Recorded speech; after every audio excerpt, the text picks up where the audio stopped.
सोडविना तेव्हा माय बाप. तुकोबारा या ठिकाणी सांगलेले महाराज मनाला उपदेश करतात. अरे बाबा म्हणा, या मायारूपी त्या ठिकाणी या संसारामध्ये जाळामध्ये गुंतून राहू नकोस.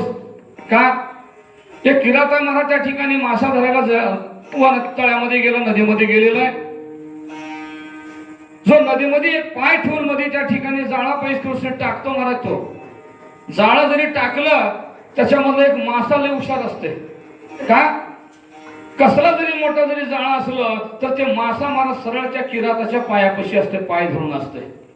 म्हणून बाकीचे मासे त्या जाळात गुंतून पडतात पण तो मासा गुंतून पडत नाही. सांगण्याचं तात्पर्य, हा जो देह देवानं आम्हाला दिलेला आहे महाराज, शरीर नरदेह दिलेला आहे.